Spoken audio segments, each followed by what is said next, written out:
EDClass Limited. Breaking barriers to learning. Hello and welcome back to EDClass's podcast. Today we are joined by author, speaker and trainer Alison Knowles.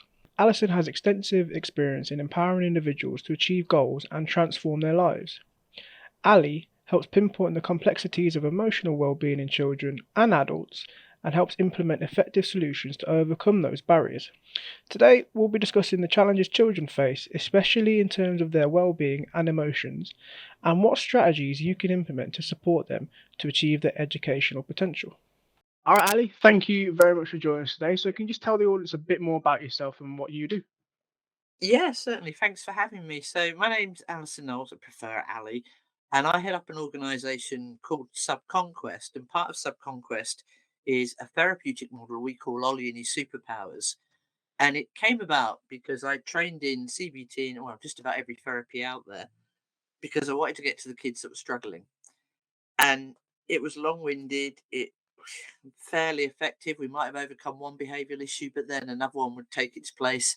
So the kids were coming backwards and forwards into the system and being very dependent, hence the costs and the backlog and all the problems we've got right now. And I just threw it up in the air and said, hang on a minute, what's going on here? Rather than focus on the behavior, we need to focus on what's driving it, which is the emotion. So our model is all about helping not just kids, teens, parents recognize that the reason that they're experiencing the behavior they are is because of an emotion underneath that's probably completely disconnected from it. But recognize that, deal with it, and the behavior changes permanently, not just temporary. So we do an awful lot of work in schools, alternative provision, the councils pull us in as the A team when everybody else has given up. We do a lot for foster and adoption, and obviously lots of private work too. So yeah, it's not been going that long, but we are really, really busy because there's such a need. And we're a cost effective answer as well. We're not with kids for months and months and months. And of course, everyone's crying out they've got no money to help our kids. Yeah, I know. I mean, we had a conversation a few months ago, didn't we? How important it is to implement something like this. What you're doing is really, really good. Very commendable Thank you. when you're in the work you're doing. But just talk to me about the biggest challenges then, alongside this emotional focus, about why are children having these emotions, you think, in terms of their well-being development? What strategies would you suggest that we could implement to overcome those barriers? I know it's quite a broad question, but what would you Yeah. suggest?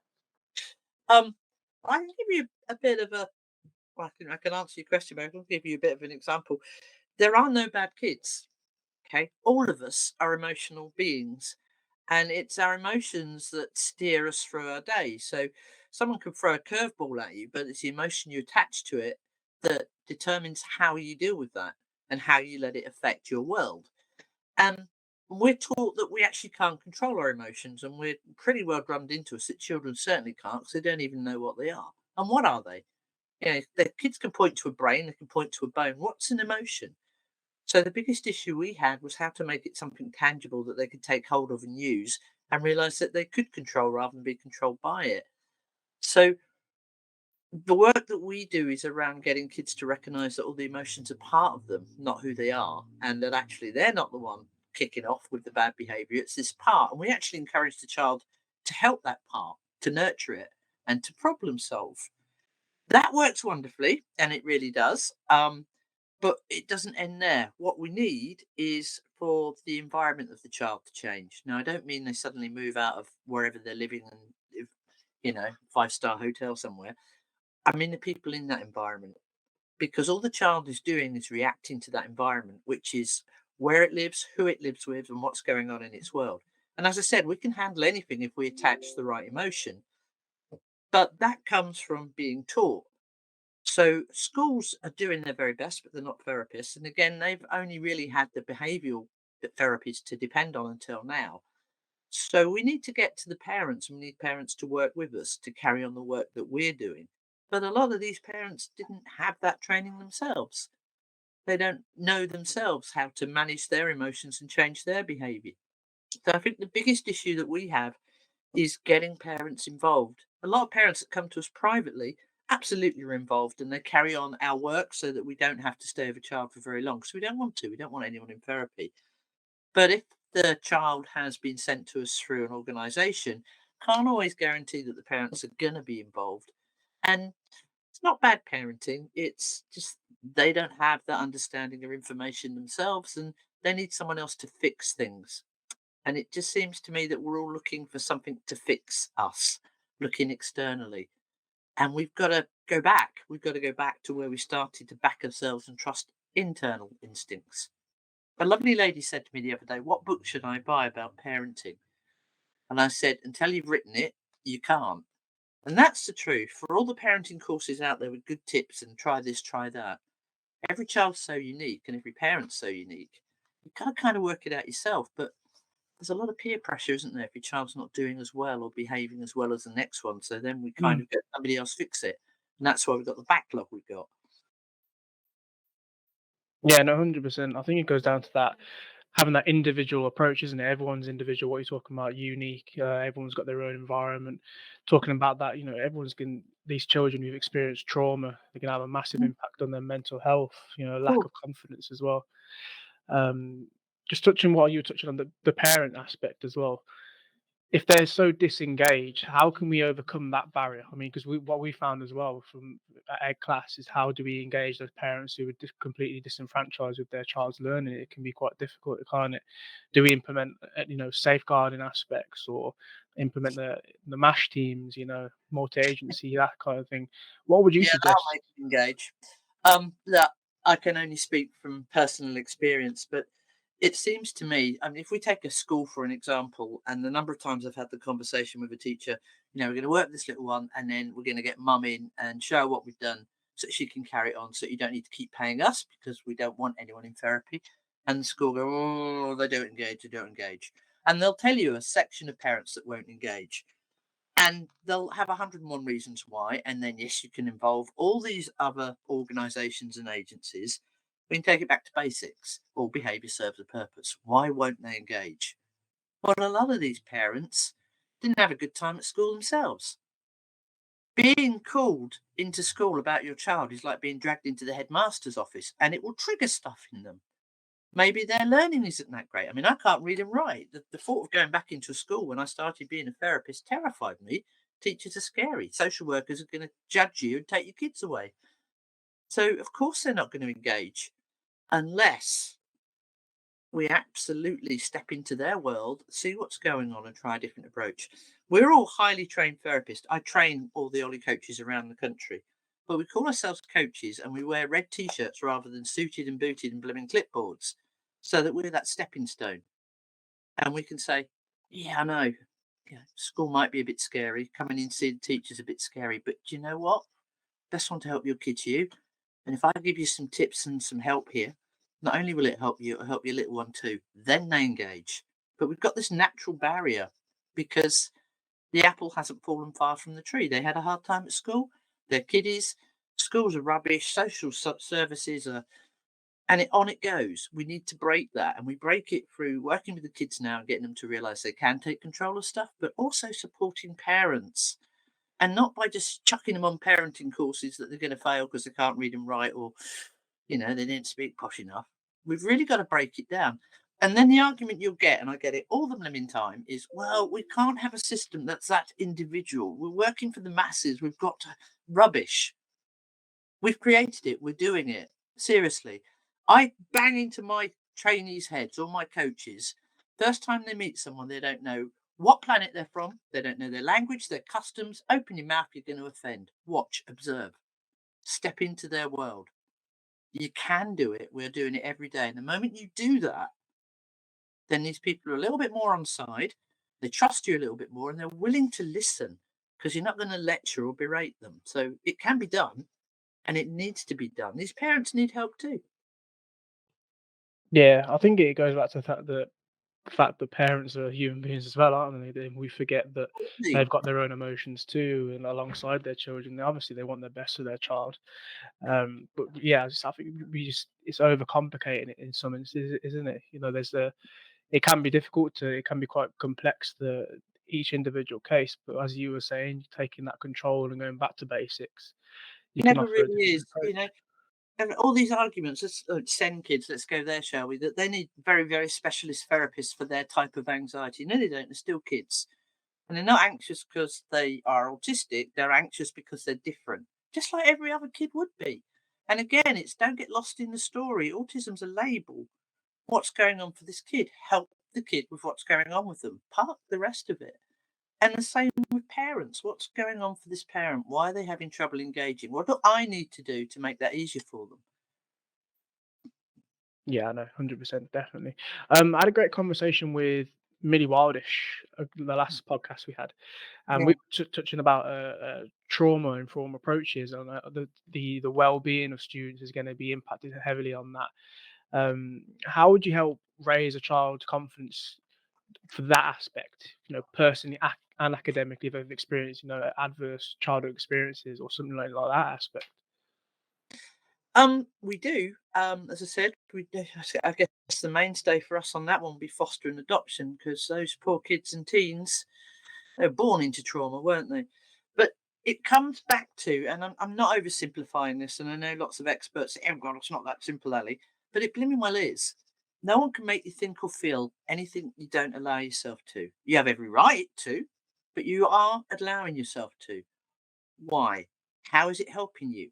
How is it helping you to stay in that trauma state? What is it giving you? Recognize it, honor it. It's trying to help you for sure, it's protecting you. But that closes you into a locked story of this is who I am. I am a survivor of this trauma. I am going through this trauma. This is my identity.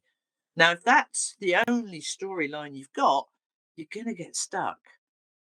So, our approach is, and I am simplifying this because trauma's a biggie, but it's that happened. God, I wish I had a time machine. But it did. So here's where we're at. And right now we have a choice. You can recognize why you're behaving and feeling what you're doing. It's all about protecting yourself. And absolutely well done. That's fantastic. In fact, it's genius the way that you are protecting yourself. Even if it's, some kids self harming and stuff, it's still protecting themselves. You've come up with something so, so clever to protect yourself from something that happened. And it doesn't happen if it happened, doesn't matter if it happened last month, last year, or adults I worked with 30 years ago. The truth is, whatever happened, this might sound callous, but it's not. Whatever happened cannot happen again in the same way because you're not the same individual. You can make different choices now that maybe you couldn't before. Mm. So even a 10-year-old can make different choices to when they were 6. A 30-year-old can make very different choices to when they were 15. If you make those different choices and if you could travel back in time to that situation, what would have been different? How would you have changed it? How could you have stopped it? And they'll all come up with 101 things they do, hindsight being wonderful. But my point is, you now have that hindsight, therefore that cannot happen again in the same way. So it hurt you and it hurt you badly. But now you're Mm. allowing it to hurt you almost. It's bad enough it happened once.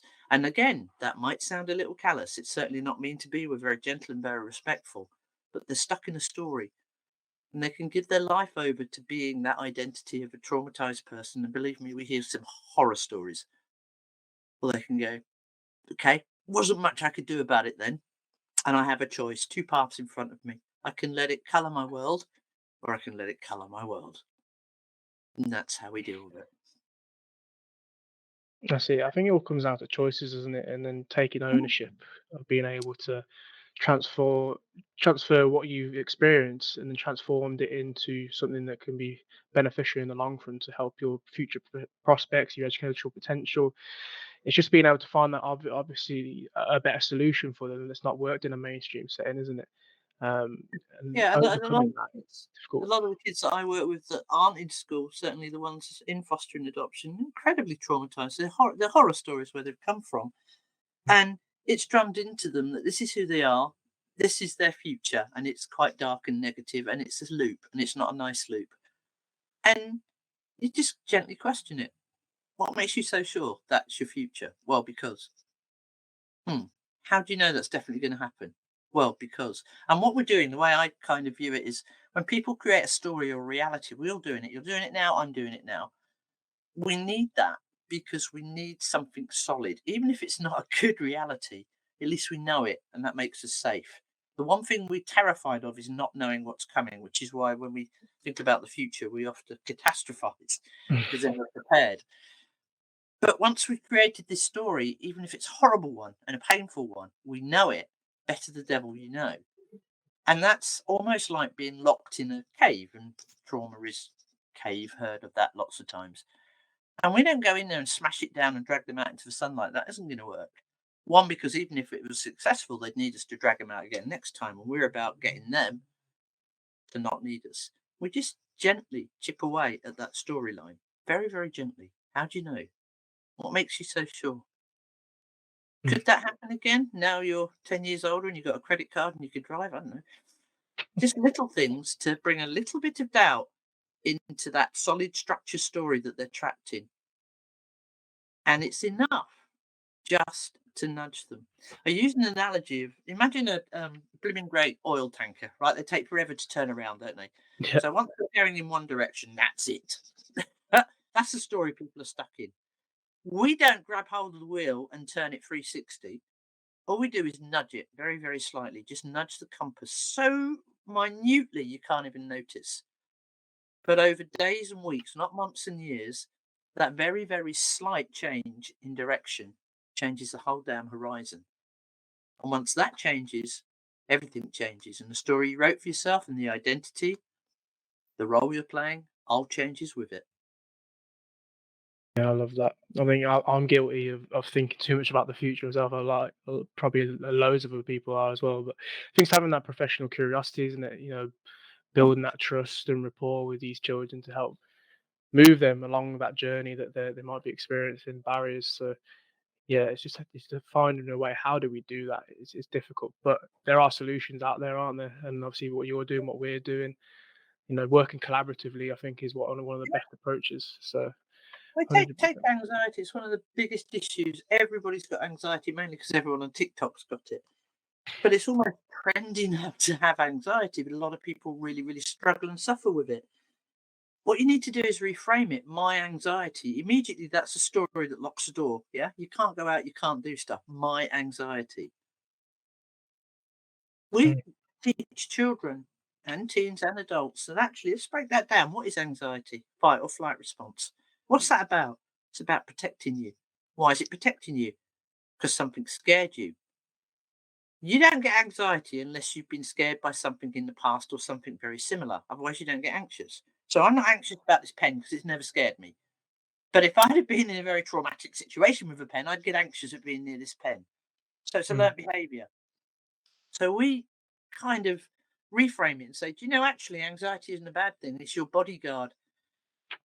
But he's a bit of a job's worth and not that smart. He doesn't realize you're not 10 anymore. He doesn't realize that actually you're a lot older and wiser and that he doesn't need to protect you in the way he did because that can't happen again, can it? Because, and back in we go. And we give them control of that anxiety without Why? Why do you think anxiety has become such a massive and prevalent issue lately, especially emotional based school avoidance? What would you say? How can we overcome those? I know it's a massive thing, especially since the pandemic. But how can we overcome that barrier? Do you think with emotional based school avoidance, especially? I think you need to recognise it for what it is. And everyone's saying since the pandemic. Yeah, that had an effect, but it mainly had effect on little kids who lost an awful lot of learning from people wearing masks so they couldn't see facial expressions when they didn't understand language. Mm. I think the isolation of COVID, if kids are already struggling socially, that really didn't help because it made them feel even more secluded but safe. I personally loved COVID in respect of being able to stay at home and hide because I could do this. Don't put me in a crowd. Don't like it. So it's beneficial. So it's again, all behaviour serves a purpose. What are you anxious about specifically? What is it about school? What is it about social situations? You were not born with this anxiety. So if you weren't born with it, where did you learn it? And once you've learned it, how has it been helping you? Or how's it trying to help you? Is it still helping you? And most of the time, people go, well, no, it's not. And then we can start breaking down that story again, as I've just explained. But then you get secondary gain. And secondary gain is when I don't want to let this go because it's very useful. Because actually, I don't want to have to go to school because I don't like my teachers or I'm not doing academically as well as everybody else. or I need mum's attention, or. So there's secondary gain in there as well. Sometimes it's very conscious, a lot of the time it's subconscious.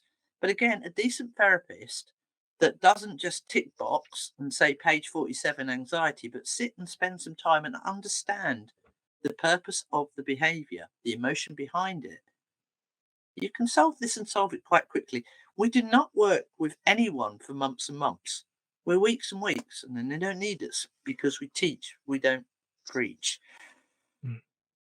No, yeah, love that. I mean, it comes down to a lot of neurodivergent factors as well, doesn't it? Like we've got pathological demand avoidance, RSD, rejective sensitive dysphoria, like loads of things involved. And Can we've affect behaviour. always had it, and it's a part of you. So I'm dyslexic, so I'm on the spectrum. It's a part of me, and for many years, it was a huge chip on my shoulder, and I was locked in a cave because I'm never going to achieve anything. I'm never going to be anything. And I was so focused on what I couldn't do because of this, I didn't notice what I could do. My imagination is tenfold of what it would be if I wasn't neurodiverse. And it's recognizing that and utilizing it literally as a superpower and a strength. We've all got something. My eyes are wonky. We've all got something. Now, you can either let that lock you in the cave, and if you are, what's that about? Again, all behavior serves a purpose. Or you could say, okay, can't change that. There are some negative aspects to it, I argued. But what are the positives? Is it really going to stop you moving forward and being all you can be? And maybe you can't do it the way everyone else would. Maybe you can't just go straight into uni and go and get that brilliant job because you struggle with this, that, and the other. But there's always a way. But we've drummed it into our kids. There is only one way, and it's a tick box way. And if you can't do that, you've failed. Absolute rubbish. You look at the greatest business people in our world. They're all neurodivergent. And thank God for it, as nothing would change. We just need to get them to recognize strengths and that there isn't just one path or one door. They can do it. Mm.